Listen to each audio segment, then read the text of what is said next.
माधवदास जी बोले बहुत बढ़िया, आज तो मैया तुमने कमाल कर दिया, कल से भी बढ़िया बनो आज तो। मैया बोली कहा करें, हमने तो खूब बिगाड़ने की कोशिश करी, बाबा को अब भी स्वाद आ रहा है। मैया रोज भोजन में कभी दाल में कंकड़ डाल दे, कभी चावलों में कुछ और मिला दे, हर प्रकार से भोजन बिगाड़ने की कोशिश की, लेकिन माधवदास जी माने नहीं, नित्य उसके यहां जाते। एक दिन चिढ़ गई मैया बहुत जोर से, बोले आज आन दे बाबा, मैं बताऊंगी, यानी तो फ्री फोकट के हम सेवक बना लिए, रोज आ जाए पावे के काजे। जैसे ही माधवदास जी आए, मैया पोंछा लगा रही थी घर में और बड़ी गुस्सा में चिढ़ करके माधवदास जी ने कही, माते भिक्षाम देही। मैया बोली आ जाए रोज रोज उठा के मोह भिक्षाम देही भिक्षाम देही, अरे कोई नियम नहीं, कोई समय नहीं, जब मन चाहे तब आ जाए। पोंछा ही गोल करके और महाराज माधवदास जी पे फेंक के मारो, बोले ले ले भिक्षा, यही की भिक्षा ले आज। माधवदास जी के हाथ में जैसे ही पोंछा आया तो माधवदास जी तो मुस्कुराने लगे, बोले भिक्षा में भैया जो मिल जाए स्वीकार करना चाहिए। माधवदास जी ने हृदय, अच्छा माधवदास जी का नियम था, भिक्षा जो मिलती थी वो तुरंत नेत्र बंद करके समस्त सामग्रियों को जगन्नाथ जी के सन्मुख पहले भाव से पहुंचा देते थे। बोले हे जगन्नाथ प्रभु इसको स्वीकार करो, जब जगन्नाथ जी का भोग लगता था तब स्वयं पाते थे। लेकिन माधवदास जी बोलने लगे, बोले आज तो पोंछा मिला है भिक्षा में, ये जगन्नाथ जी को कैसे दिया जाए। तो भक्त का स्वभाव देखो, इनसे पता चलता है कि भक्त कैसे होते हैं। माधवदास जी गए समुद्र के किनारे, एक शिला देखी, उस पर निचोड़ करके पोंछा सुखा दिया, और जैसे ही पोंछा सूख गया उसके रोए दूर दूर किए, उसके रोए जब बिल्कुल विदीर्ण हो गया पोंछा, उसके रोयों से बढ़िया दीपक बनाया, उसमें घी डाला और अग्नि प्रज्वलित करके जगन्नाथ भगवान की उसी से आरती कर दी और ठाकुर जी को निवेदित कर दिया।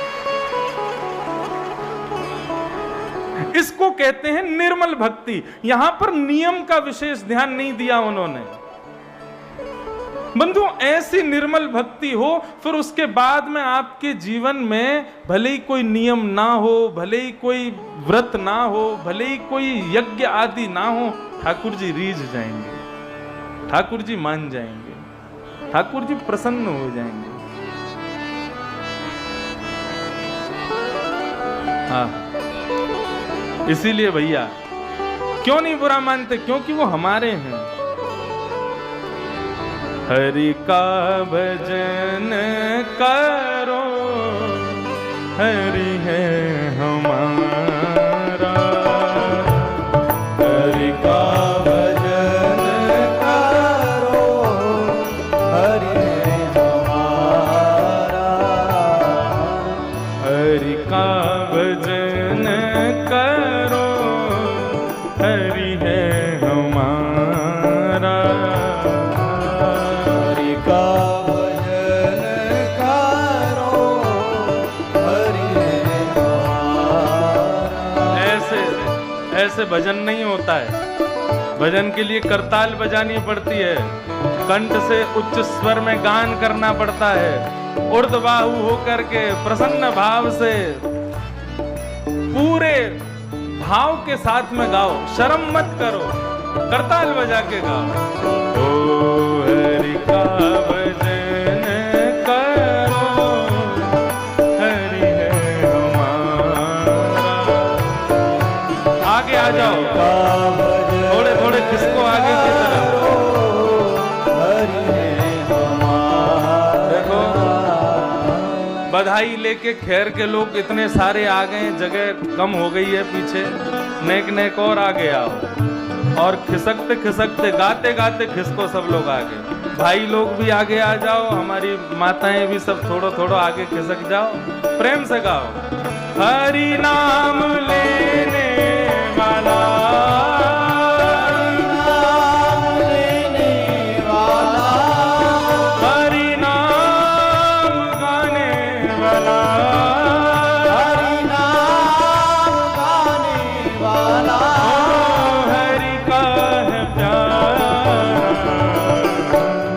हरि का भजन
भजन करो, हरि है हमारा,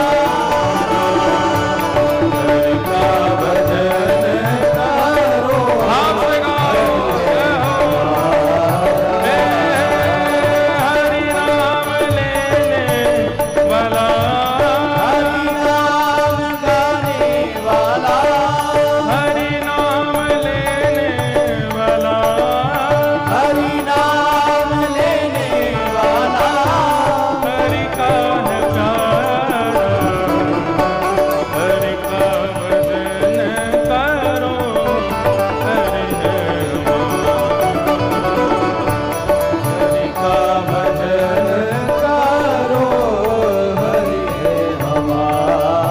हे हरे कृष्ण कृष्ण कृष्ण हरे हरे, हरे कृष्ण कृष्ण कृष्ण हरे हरे, हे हरे राम राम राम हरे हरे, हरे राम राम राम हरे हरे। ओ हरे कृष्ण कृष्ण कृष्ण हरे हरे, हरे कृष्ण कृष्ण कृष्ण हरे हरे, हे हरे राम राम राम हरे हरे, हरे राम राम हरे हरे। ओ हरे कृष्ण कृष्ण कृष्ण हरे हरे, ओ हरे कृष्ण कृष्ण हरे हरे, आ हरे राम राम राम हरे हरे, हरे राम राम हरे हरे। ओ हरे कृष्ण कृष्ण कृष्ण हरे हरे, हरे कृष्ण कृष्ण कृष्ण हरे हरे, हरे राम राम राम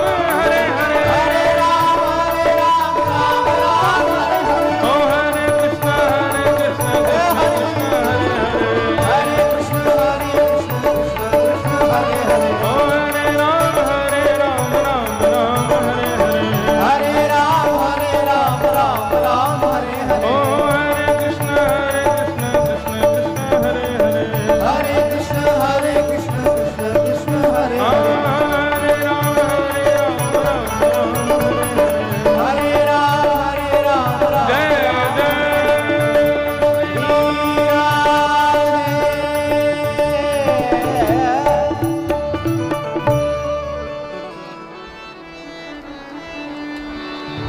तो ध्रुव जी की भक्ति से हमने क्या पाया कि ठाकुर जी की भक्ति के लिए कुछ अन्य साधनों का होना जरूरी नहीं है। ऊंचे कुल में जन्म हो, बहुत व्रत हो, बहुत अनुष्ठान हो, बहुत नियम हो, बहुत पवित्रता हो, तो ही ठाकुर जी मिलते हैं, ऐसा नहीं है।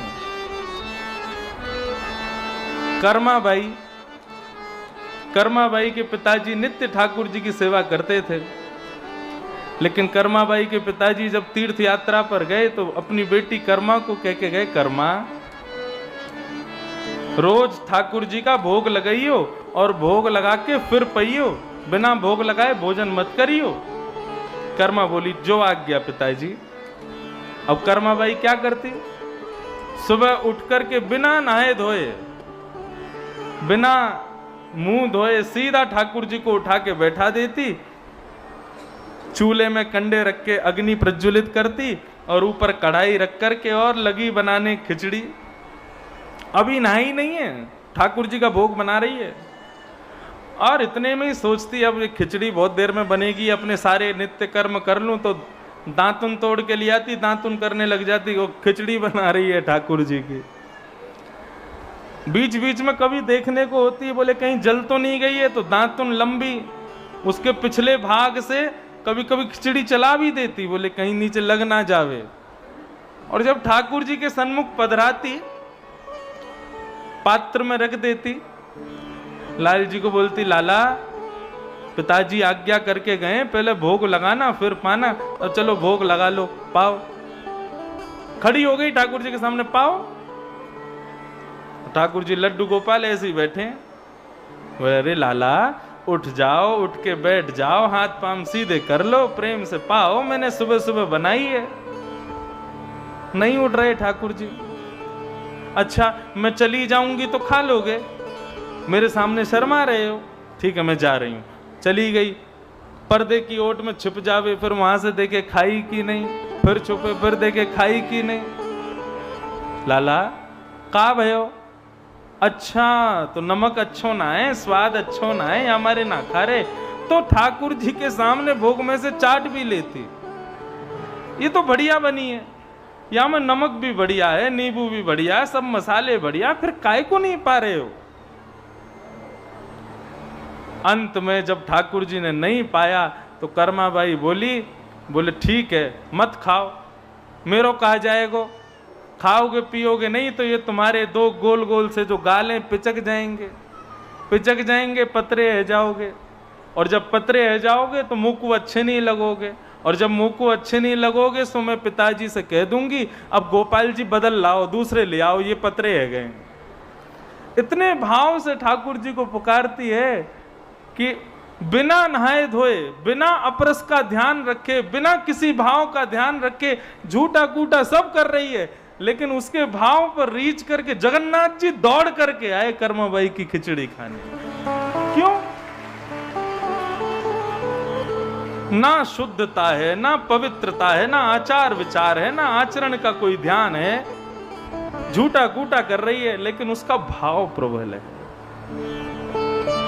बस इसी बात को गांठ बांध लो बंधुओं। लोग बहुत गलत समझते। कल भी मैं जहां गया था वहां के लोग सब कह रहे थे, बोले भक्ति करने का समय तो 50 के बाद होता है।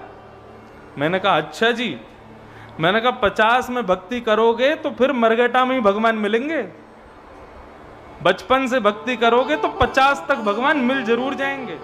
किसी का प्रश्न ये भी होता, अच्छा बड़े विचित्र हैं लोग, कई लोग ऐसे कहते हैं हमको मिलना ही नहीं भगवान से, हम क्यों करें भक्ति। तो ऐसे लोग तो भैया फिर नहीं करो तो ही बढ़िया। कई लोग ये भी पूछते हैं मिलना जरूरी क्यों है, ठाकुर जी से क्यों मिलना चाहते हैं। भैया देखो, इस जन्म में आप बड़े सुखी हो इसलिए कह रहे हो, लेकिन पुनरपि जननम पुनरपि मरणम पुनरपि जननी जठरे शयनम, बार बार जन्म लेना, बार बार मर जाना, कभी किसी के घर में जन्म हो रहा है, और ये तो मानवों की बात है, कभी कुकर सूकरों के गर्भ में भी हमको जाना पड़ता है। ये जन्म मरण के चक्कर से यदि बचना है तो ठाकुर जी से मिलना पड़ेगा, और उनसे मिलने के लिए भक्ति करनी पड़ेगी। हम क्यों इतनी कथाएं कर रहे हैं, क्यों गला फाड़ फाड़ के कथा सुना रहे हैं। यहां पूरी 19 को करेंगे, 20 से फिर टूंडला में शुरू कर देंगे, टूंडला में 26 को पूरी करेंगे, लेके अपने ठाकुर जी को विदेश भागेंगे, 1 महीना वहां कथा करेंगे, वहां से आते फिर कहीं जाएं। क्यों इतना सब कुछ कर रहे हैं? केवल इसी बात के लिए कि इस जन्म में ठाकुर जी ने हमको मानव बनाया। ठाकुर जी की सबसे बड़ी कृपा हमारे ऊपर कि हमको मानव बनाया। ठाकुर जी चाहते तो कुकर सूकर बना देते, लेकिन मानव बनाया। और मानवों में भी आंख ठीक ठाक दी, कान ठीक ठाक दिए, जीभ ठीक ठाक दे दी, मतलब सुनना, देखना, सूंघना, बोलना, चलना फिरना सब ठीक ठाक कर दिया ठाकुर जी। दूसरी कृपा।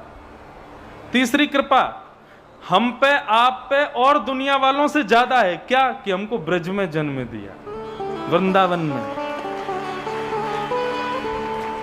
रोज सुबह उठ के अपनी पीठ थपथपाया करो कि आप दिल्ली, बंबई, चेन्नई आदि जैसे शहरों में नहीं हो, ब्रज में हुए हो। इस ब्रज में जन्म हुआ है। चौथी कृपा वृंदावन के इतने पास हुआ। और पांचवी कृपा, इतने सब कुछ कृपा के बाद भी ठाकुर जी को लगा इस पर कृपा कम रह गई, तो अपनी कथा दे दी सुनने को, अपनी सेवा दे दी करने को। और क्या चाहिए हमको? इतनी सब व्यवस्थाएं मिलने के बाद भी यदि हमने ठाकुर जी का दर्शन नहीं किया, हमने अपना जीवन व्यर्थ कर दिया। लोग कहते हैं आत्महत्या किसे कहते हैं? आत्मा की तो कभी हत्या होती नहीं। गीता में भगवान कहते हैं उसको कोई जला नहीं सकता, उसको कोई मार नहीं सकता, उसको कोई भिगो नहीं सकता।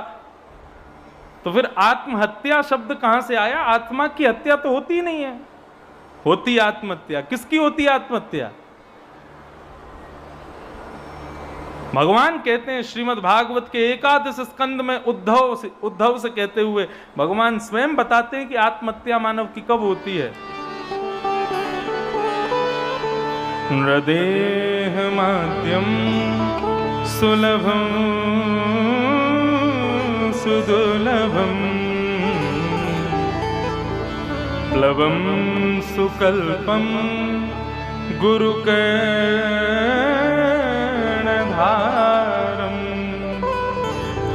मयानुकूलेन नवस्वतेर्तं पुमान् भवाब्धिं न तरेत् स आत्मः। भगवान कहते हैं आत्महत्या किसकी होती है? बोले सबसे पहली बात जिसको मनुष्य शरीर मिला हो,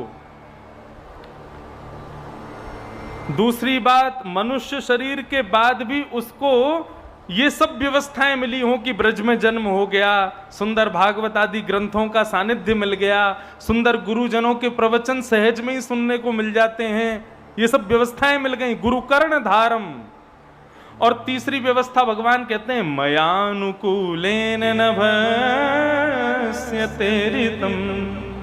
उसकी इच्छा नहीं होती फिर भी मैं ऐसी व्यवस्था कर देता हूं कि मेरा दर्शन मिल जाए, मेरी कथा मिल जाए, मेरे संत जन आगे से कभी निकल जाएं। इतनी सब व्यवस्थाएं मिलने के बाद भी यदि मानव ने अपने जीवन में जीते हुए मेरा दर्शन नहीं किया तो ऐसे व्यक्ति ने अपनी आत्मा की अपने शरीर में घोट करके उसकी हत्या कर दी है। यही आत्महत्या है।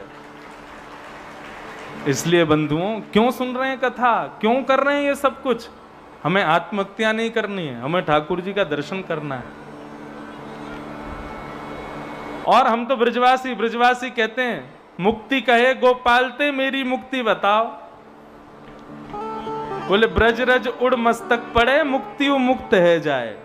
हम ब्रजवासी तो कहते हैं मुक्तियु नौन सी खारी लागे। लाला हमको मुक्ति भी नौन जैसी, नमक जैसी खारी खारी लगे। मुक्ति और भक्ति दोनों में अंतर क्या है? मुक्ति मतलब मृत्यु के बाद भगवत दर्शन, और भक्ति का मतलब मृत्यु से पहले भगवत दर्शन। भागवत मुक्ति प्रदान तो करती है लेकिन पहले भक्ति देती है। ध्रुव जी की भक्ति से हमने सीखा कि भक्ति में उत्साह होना चाहिए। जितना उत्साह ज्यादा होगा उतनी जल्दी ठाकुर जी दर्शन देंगे। ऐसे ध्रुव जी महाराज को हम प्रणाम करते हैं।